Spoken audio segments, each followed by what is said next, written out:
E vocês sabem quem é que se pronunciou a respeito da crise do Brasil e da questão do Trump e de tudo mais? Pois então, ele, ele se manifestou da tumba, do fundo do caixão. Vampirão.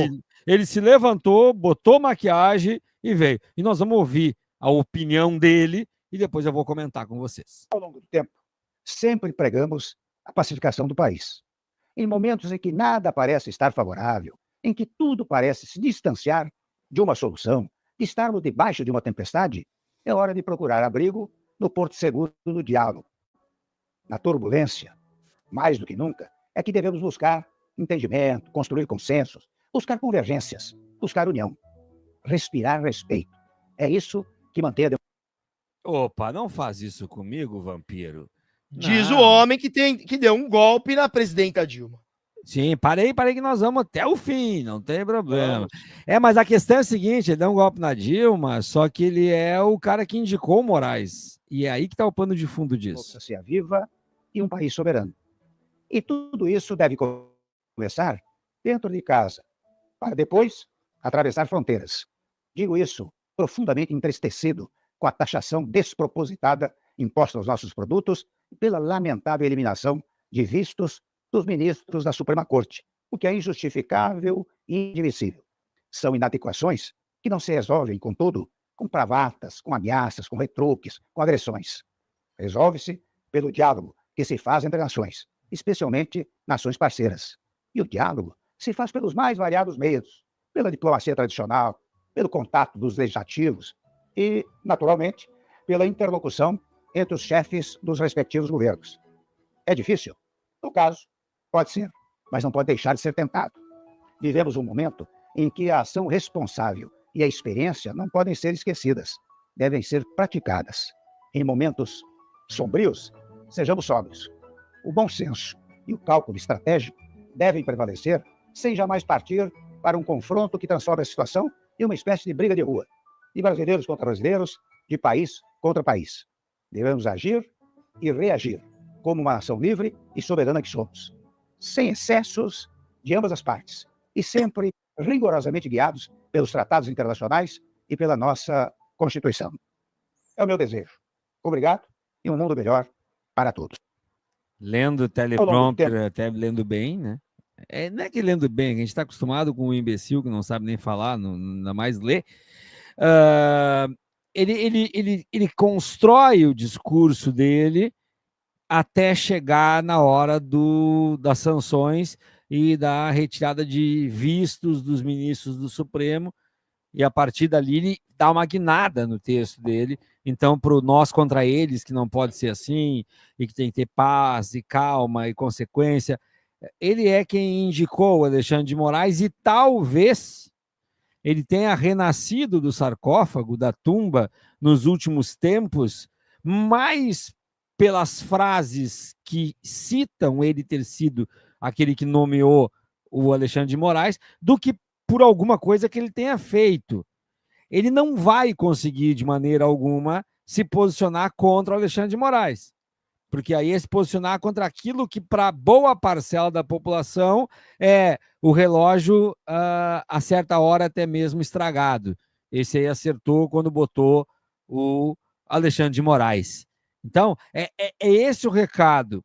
Vai, com certeza, colher frutos negativos por parte do bolsonarismo, mas aí tem ele perante o Bolsonaro como aquele que articulou uma trégua, que, aliás, na Auriverde, também desta semana, eles estavam com aquela palhaçada, com aquele absurdo de dizer que não foi cumprido o acordo que o Temer fez com o Alexandre de Moraes quando escreveu aquela carta para o Bolsonaro se desculpar com o Alexandre de Moraes. Olha o tamanho da fantasia que eles constroem. Eles dizem, então, que a investida contra o Alexandre de Moraes é porque havia um acordo do Alexandre de Moraes com o Temer, e por isso que o Temer chamou o Bolsonaro, escreveu aquela carta e disse, se desculpa, passa em panos quentes, porque não vão mais te perseguir.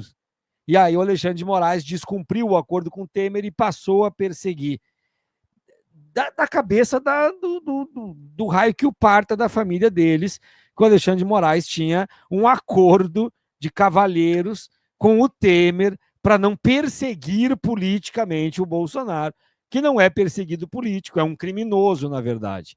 Tirando isso, essa parte de fundo que conecta ele ao Alexandre de Moraes, a gente tem uma fala absolutamente burocrática e protocolar do Temer, querendo se demarcar como aquele que apagou o incêndio do governo Dilma, estou falando como que ele pensa, que apagou o incêndio da relação Bolsonaro-Alexandre de Moraes com a carta e que agora vai colocar no seu currículo que apagou o incêndio pela terceira vez, pedindo, então, um pouco de trégua na suspensão dos vistos dos ministros do Supremo e no fim da taxação de 50%. O Temer é um ridículo, mas é alguém que circulou pelo mundo político a vida inteira, que foi presidente da Câmara dos Deputados, que foi um embrião de um Eduardo Cunha, mas que nunca fez o que o Eduardo Cunha fez na vitrine, de forma pública. Foi sempre um articulista muito forte dos bastidores, que, aliás, é a espinha dorsal do MDB, pelo menos do antigo MDB, que não se candidatava à presidência, mas assumia a presidência sempre ou com a morte do presidente, ou com o impeachment de um presidente, ou com o golpe em cima de outra presidente. Nos bastidores, eles vão cavando a sepultura daqueles que erroneamente caem na conversa deles, Fabrício. Muito bem, não, e é o que você falou, eu acho que essa fala do Temer, cara, completamente desnecessária, ele não agregou nada para ninguém. Aliás, por que ele veio falar? Ele veio falar por esse fato que eu te disse. Ele veio falar porque ele é o cara que apagou 2 incêndios no país. Então, mas ele assumiu loucura, na Dilma, né? e fez a carta aquela vez para o Bolsonaro puxar o freio nas manifestações da Paulista, porque aquilo vem logo depois que o Bolsonaro diz na Paulista que eu não vou cumprir mais nada desse ministro Alexandre de Moraes. Aí vem o Temer. A questão interessante é que todo mundo sabe que foi o Temer que escreveu a carta para Bolsonaro para entregar. Todo mundo sabe. Mas o que veio agora há poucos dias foi que era um acordo do Xandão com o Temer para o Bolsonaro baixar a bola. Era uma triangulação. O Temer chega para o Alexandre e diz: não persegue mais o Bolsonaro, que eu vou fazer o Bolsonaro calar a boca e não te ofender mais. Chamou o Bolsonaro e diz: não ofende mais o Alexandre de Moraes, que ele já concordou comigo que se tu não ofender, ele não vai te perseguir mais. Porra, e agora a justificativa de ataque ao Alexandre de Moraes é porque aquele acordo teria sido descumprido e o Bolsonaro seria o perseguido.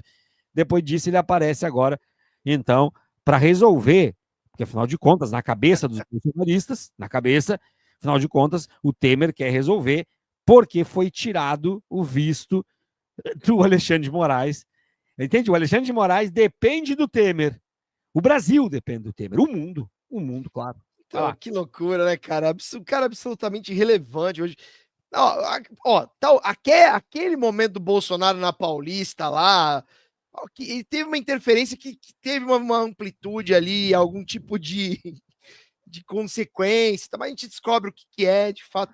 Assim, de verdade, viado. O cara ele fica aparecendo, eu acredito que ele realmente acha que tem alguma relevância.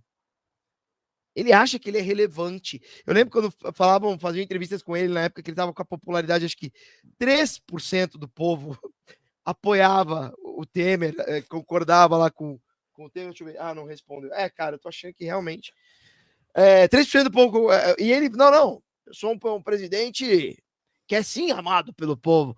É uma loucura, cara. É uma loucura total. Mas é uma fala protocolar, sem nenhuma relevância, que não vai fazer diferença para nada, para ninguém.